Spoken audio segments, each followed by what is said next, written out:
Time to do my last thank you video before heading on vacation. If you guys are unaware, I am trying to take my wife to those over-the-water huts in the Maldives and trying to break a record, not a record, break a milestone made by somebody back in the 70s. So to recap, I read a news story back in the day about a guy who back in the 70s posted a little personals ad in the back of High Times magazine that said, I need 1 million people to send me $1. And he put a P.O. box and he got 43,000 people to send him $1. So the guy got 43 grand off of that little ad.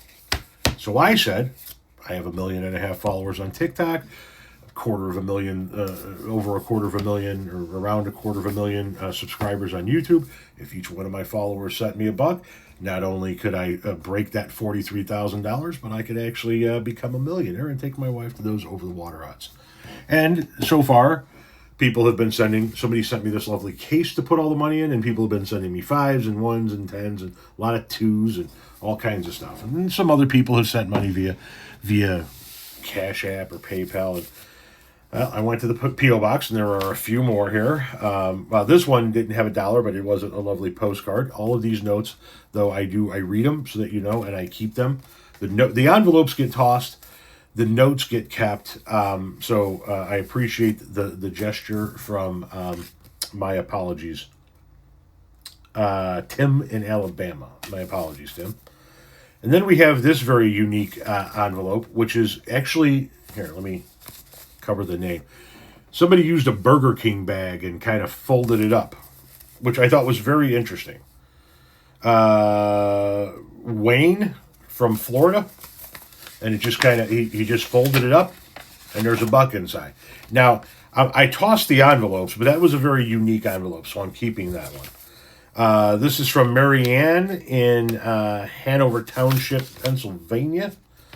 And Mary Ann sent, as some people tend to do, a lovely card with a nice little note inside. That's for me. And a 10 spot. Thank you very much, Mary Ann. Thank you very much for the kind note. I appreciate that. And the last one in today is from Cartier in Edmonton, Alberta. And they sent just a little note.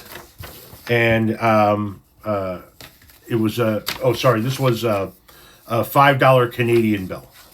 And I've got that set off to the side with my foreign currency. So thank you guys who participated in sending in some money this time around. We're still not to the $43,000 yet, so if somebody out there hasn't participated and would like to, the P.O. box is on the screen.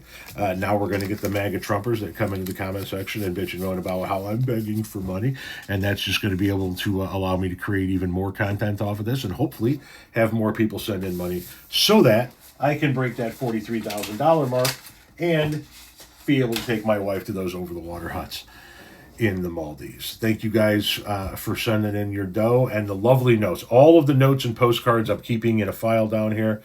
I'm sure that my kids, when I'm dead, are going to go, what the fuck am I going to do with all of this shit? But I can't bring myself. When people write me a nice note, I can't bring myself to throw it away. So thank you guys very much. I appreciate it. Now, I won't be able to check the P.O. box for over a week because I'm going to be in Alaska.